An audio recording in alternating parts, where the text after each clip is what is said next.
Hi, my name is Vanessa Turner. I'm 38, from Oregon. I'm a wife. I'm a mom. And a few weeks ago, I was just like any other woman counting down the days until summer break, craving rest, craving connection. My husband Jacob and I had been planning a family vacation for over a year. Something different. Something beautiful. Something we'd remember for the rest of our lives. Well, we got that.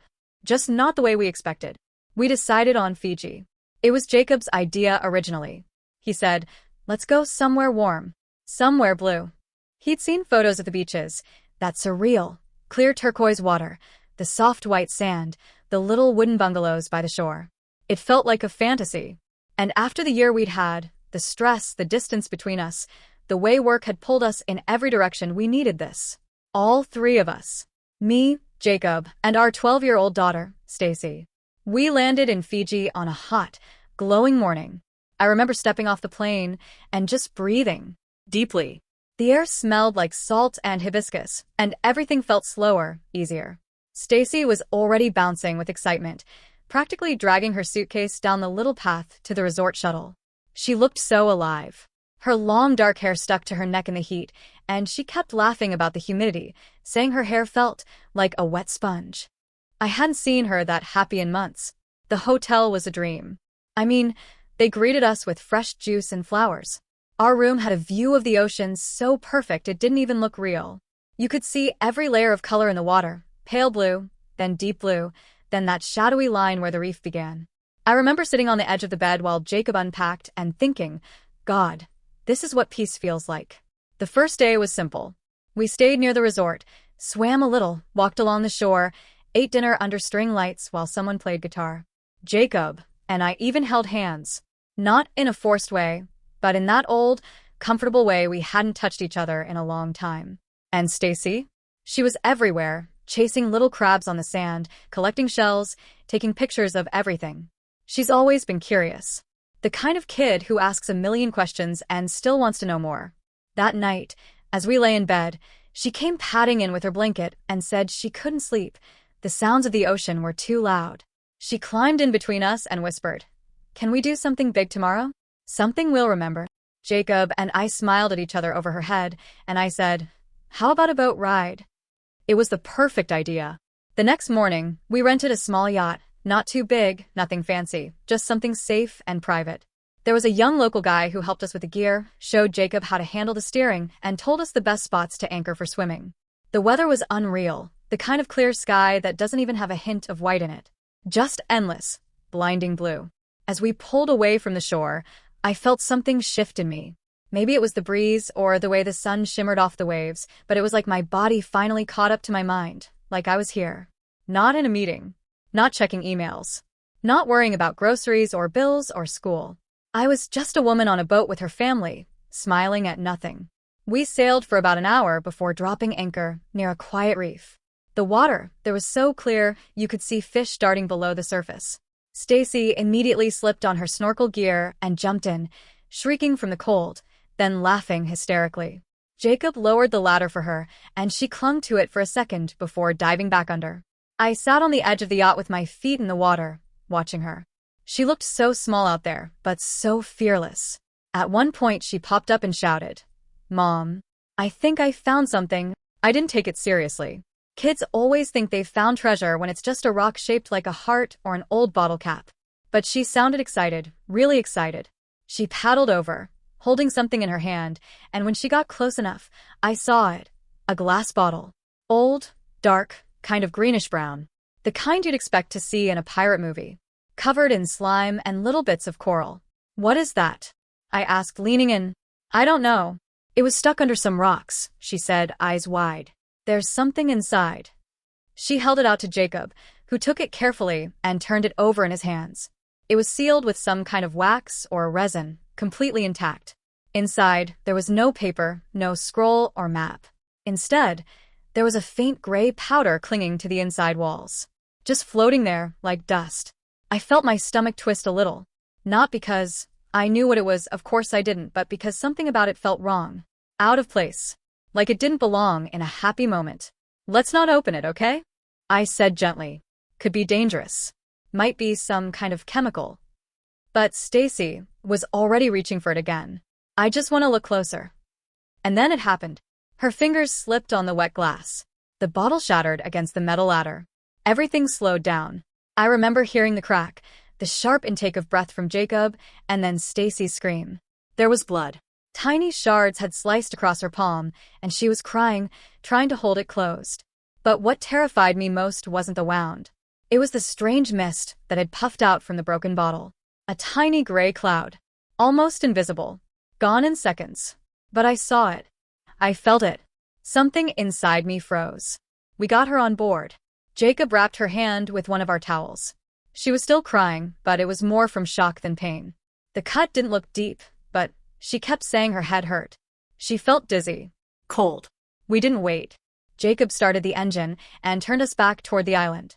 At that point, I still didn't understand what we were dealing with. I thought maybe it was just panic, or maybe she'd swallowed a little seawater. But in the pit of my stomach, something told me this wasn't normal. This wasn't okay. And I was right. By the time we reached the dock, Stacy was curled up on the seat with her head in my lap. Her skin was pale, and her forehead felt clammy. Jacob kept looking over his shoulder while steering, asking me, "Is she okay? Is she getting worse?" And every time, I didn't know what to say. I didn't want to scare him. I didn't want to scare myself. But she was getting worse. The resort staff helped us get her to our room. One of the receptionists called a local clinic, and they said a doctor would come within the hour. While we waited, I cleaned the cut on her hand the best I could. It was shallow, just a few small slices, but it was already red and irritated. I wrapped it in clean gauze and tried to calm her down. She looked up at me and whispered, "Mom, I feel weird." Not sick. Not sore. Weird. That's when it really hit me. This wasn't normal. This wasn't just a kid who bumped her hand and swallowed some ocean water. Something had changed in her, almost instantly. And that gray dust or gas, or whatever it was, wouldn't leave my mind. I kept replaying the image over and over, the way it puffed out, then vanished. Like smoke from a blown-out candle. When the doctor arrived, he was kind. Local, probably in his 40s, calm and efficient. He looked at the wound, took her temperature, listened to her breathing. At first, he said it might just be heat stroke or dehydration. But then her fever spiked.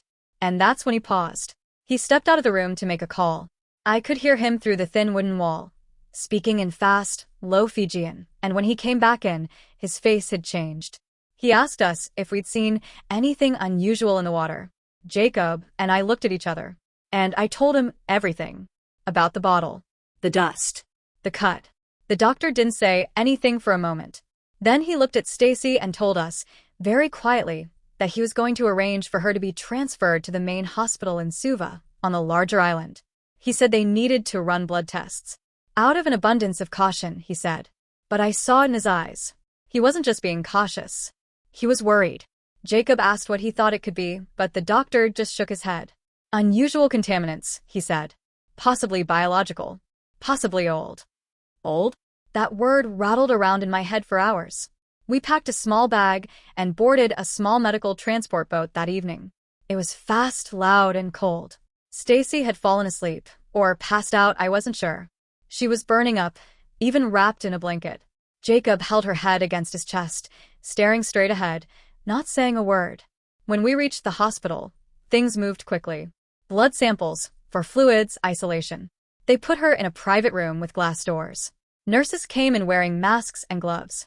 That's when it really started to feel like something was wrong. Not just with Stacy, but with the way the hospital staff responded. Like they knew something we didn't. A specialist came in. Dr. Hale. American. Probably in her 50s. She looked like she hadn't slept in a week. She asked me to go over everything again. I told her exactly what happened, from the moment Stacy found the bottle to when she cut herself. Dr. Hale asked, "Did you breathe in the dust too?" I hesitated. I mean, it was just for a second. It disappeared almost immediately. She looked at me seriously. "Still, we need to monitor you and your husband, just in case." I asked her what she was looking for, what this could be, and she told me very calmly, "We don't know yet.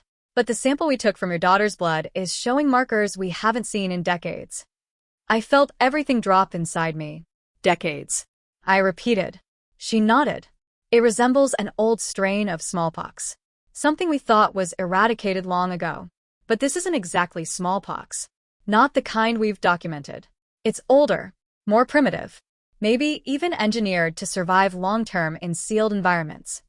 I felt sick. How could that be? From a bottle at the bottom of the ocean, we were immediately placed in quarantine. Not just Stacy. All of us. Jacob, me.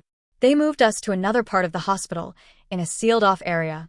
I wasn't allowed to sit next to my daughter anymore. I could only see her through glass.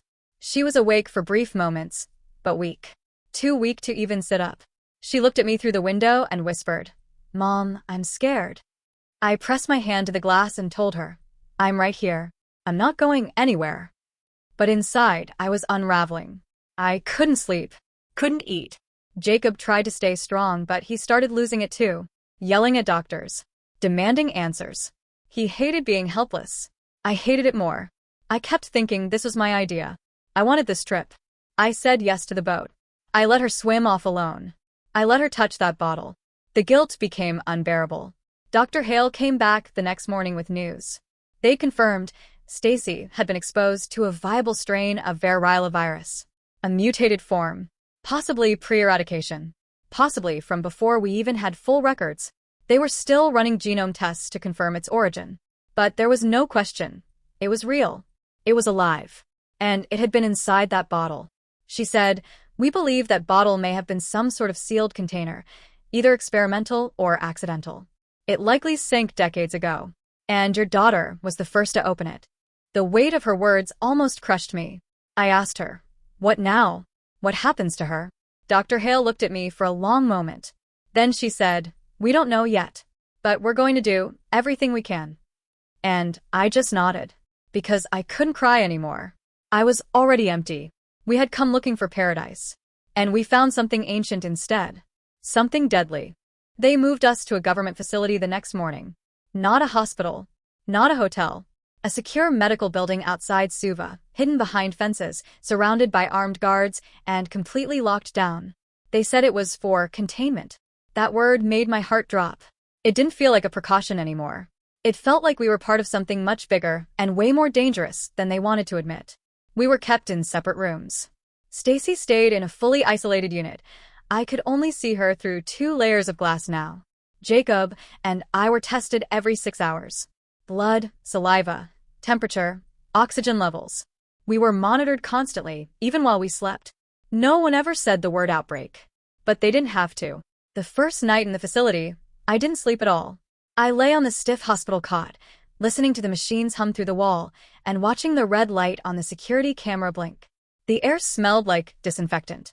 I kept going over everything in my mind, trying to make sense of how a bottle at the bottom of the Pacific could have changed our lives like this. At 3:14 a.m., a nurse came into my room in full hazmat gear. She didn't say a word. She just took another blood sample, checked my vitals, and left. I stared at the door after she was gone, and I remember thinking, this is what it feels like to be contaminated. To be feared. That hurt more than anything. Jacob wasn't taking it well either. He's always been the steady one, the one who takes charge when I fall apart. But not here. He started pacing in his room, refusing to eat, yelling at the doctors every time they brought updates that said, "We're still waiting for results." I could hear him through the walls sometimes, punching something, cursing, demanding they let him see our daughter. But no one was allowed near her anymore. Stacy's condition was stable but not improving. The fever came and went in waves. Her rash was getting worse. She was too tired to even talk most days. When I finally got a video call through the glass, using a wired intercom system they set up between the rooms, she smiled faintly at me and said, "Did I break the world?" God, that wrecked me. I told her no. I told her she was brave. That none of this was her fault. But the truth was, I didn't know what we were in the middle of. All I knew was that the doctors were scared too. You could see it in their body language. They were doing their jobs, but they moved like they were walking across thin ice. On the 4th day, Dr. Hale returned. She didn't waste time. She told us straight. They'd identified the virus's genome, and yes, it was smallpox, but not one anyone had ever seen in modern medical history. It was older than known records, likely pre-vaccine era. Mutated. Possibly man-altered. The bottle Stacy had found was sealed in a way consistent with 20th century containment methods, almost military grade. "We don't know who put it there," she said. "We don't know when. But it was never supposed to resurface." She paused. And now it has. I looked at her, feeling hollow. So, what happens now? We've already notified the CDC, she said. They're sending a team. Until then, this entire case is classified. You cannot speak to anyone. No press. No social media. Not even family back home. Jacob exploded. You want us to pretend this never happened? My daughter is lying in a glass box fighting off a prehistoric virus, and you want us to keep it quiet? Dr. Hale just looked at him. It's not about silence. It's about preventing panic. This is bigger than your family now. I wanted to scream, but she was right. They told us we'd be staying in isolation for at least another week. Jacob tried to argue. I didn't. I knew there was no point. If Stacy was still contagious, if we had even a trace of the virus in us, we weren't going anywhere. That night, I finally broke down. I sat on the floor of my room, knees pulled to my chest, and I cried until my throat was raw. Not quiet sobbing. Full body grief. I kept thinking about her smile when we landed in Fiji. The way she twirled in the shallow waves. The way she shouted, "Let's do something we'll remember forever." And now this was that memory. At some point I must have fallen asleep, because the next thing I remember is a nurse waking me up gently, saying, "She's asking for you." I shot up. "She's awake?" I asked, already rushing to the window. She was. Stacy was sitting up in bed, weak, pale, but alert. Her eyes were a little glassy, but she smiled when she saw me. I lost it again. I couldn't go in. I couldn't touch her. But I pressed both hands to the glass as hard as I could, and I whispered, "I'm so proud of you. You're so strong." She nodded. I felt a little better. I had a dream. I was flying. I smiled through tears. "Where did you go?" "Over the ocean," she said. It was calm. "I think the storm is over." I didn't know if it was, but I let her believe it, because hope was all we had left. The day after Stacy spoke to me through the glass, something shifted. Not just in her. In the whole atmosphere of the facility. Doctors moved faster. Nurses checked vitals less frequently, but stayed longer when they did. And the security around her room, 2 guards before, was gone. I knew what that meant. I've been a mother too long not to feel it. She was improving. Still isolated. Still sick. Still fragile. But she was fighting it off, and whatever this thing was, this virus, this ancient sickness, it was losing. Dr. Hale confirmed it later that evening. She called it a partial immune response, something they didn't expect this early. Stacy's blood was producing antibodies, and her fever was trending down. Her rash hadn't spread in over 24 hours. She might be the key to all of this, Hale told me. Her immune system's doing something we've never seen. I almost laughed. Leave it to my daughter to beat something nobody's seen in decades. But there was a catch. If Stacy's body was adapting, it meant she might be the only one who could. The sample from Jacob's blood showed signs of early exposure, viral markers in his system, but no immune activity. Mine was clean. Still. For now. You were lucky, Hale told me. You probably didn't inhale enough. But Jacob, we're watching him closely. I didn't tell Jacob that right away. I couldn't. He was already spiraling from guilt, from helplessness. Telling him that he might have the virus, that he might not have the strength to fight it off the way Stacy did. It felt like more than he could carry. Instead, I watched him. Quietly. When his cough started 2 days later, I knew. He tried to hide it at first. Said it was dry air, or dust, or stress. But I could hear the strain in his voice. I saw how he stopped eating. I saw how he winced when the fever crept up his neck. It was happening again. This time, to the man I built a life with. But this time, I knew what it looked like. I told the doctors immediately. They moved him to a separate unit, away from me, away from Stacy. Same procedure. Isolation. Monitors. Constant blood draws. But his case progressed faster. Within 12 hours, he was running a 102 degrees fever. His breathing became shallow. And that look, the one I saw in Stacy's eyes when she first got sick, I saw it in his now. He looked at me through the glass and whispered, "I'm not gonna leave you two, Ness. I'm not. I promise." I nodded. I said I believed him. But I didn't sleep that night. Or the next. I couldn't. How could something so old, so forgotten by time, be taking my family apart like this? Dr. Hale was honest with me. She always was. She said they were doing everything they could. Experimental antivirals, immune boosters, plasma from Stacy's blood. They were using her to try and save him. And still, it might not be enough. He's strong, she told me. But the virus hits adults harder. Their immune systems don't adapt the same way. So I waited. I sat between their rooms, Stacy to my left, Jacob to my right, like I was being torn in two. And every day, I watched monitors beep and fluids drip and nurses whisper behind masks. And I prayed. Not in a churchy, formal way. Not even to anyone specific. Just out loud. Quiet.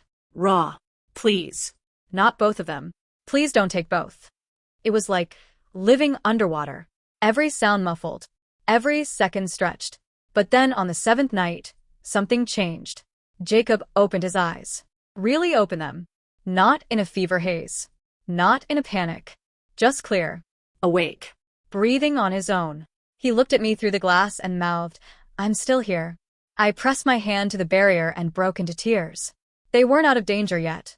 Either of them. But something had turned. Whatever this virus was, it wasn't invincible. And my family, we weren't giving in. The next few days blurred together in long, slow hours.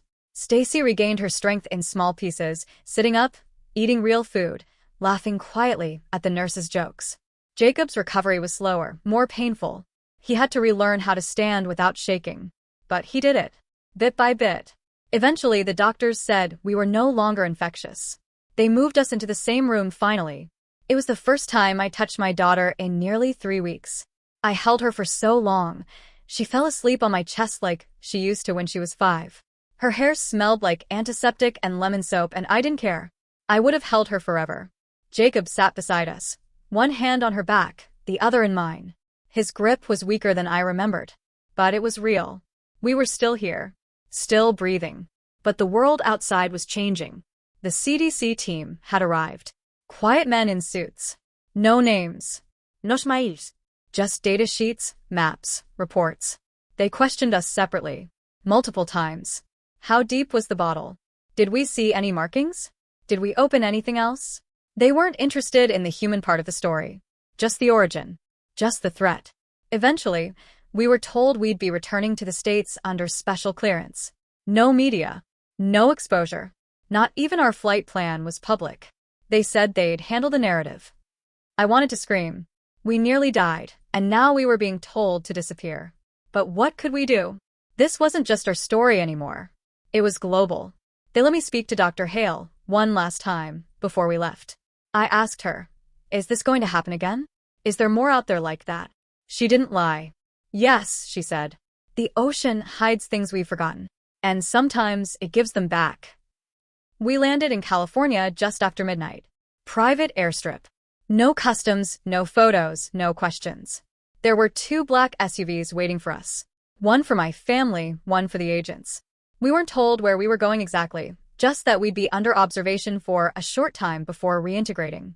That word, reintegrating, sounded more like we were prisoners being released than a family returning from hell.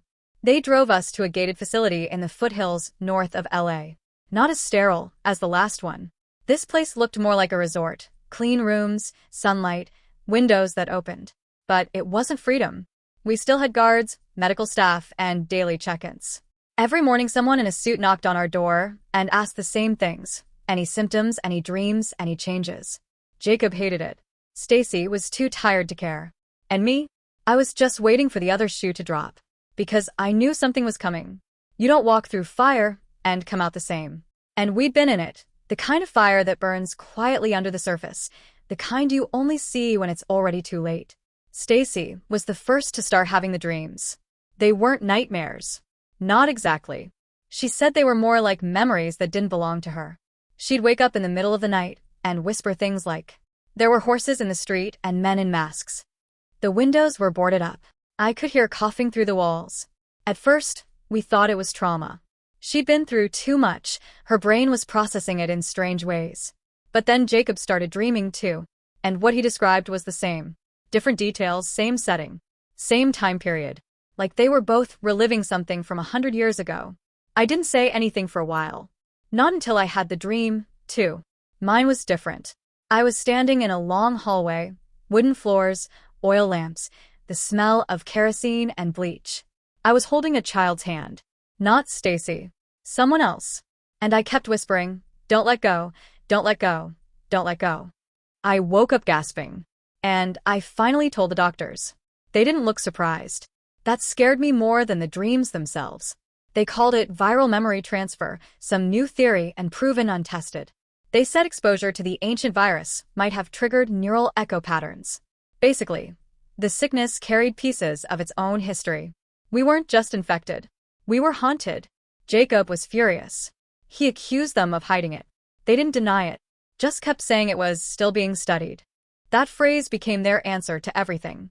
But I knew the truth. The virus Stacy found wasn't just dangerous because of what it could do to the body. It remembered. It preserved. It carried the death of thousands in its cells, and it had shared that grief with us, like a story etched in blood. Weeks passed. We were finally allowed to go home. No interviews. No press release. Our names were never mentioned in the news. The official story said a medical anomaly had been contained overseas. No mention of an ancient vial. No Pacific discovery. Just silence. Stacy went back to school. Jacob started working remotely again. And I tried. But I'm not the same. I still have the dream. Not every night, but often enough. Sometimes it's the hallway again. Sometimes it's the ocean, dark, endless, with bottles floating just beneath the surface, hundreds of them, waiting to be found. Once I dreamed I was back on the yacht. I heard Stacy laughing in the water. And when I looked down, the sea wasn't blue anymore. It was black. Thick. Heavy. Full of glass and secrets and time. I've never told her that one. She's still just a girl. She deserves peace. But I can't shake the feeling that we brought something home with us. Not the virus. That's gone. Contained, studied, locked away in some government freezer.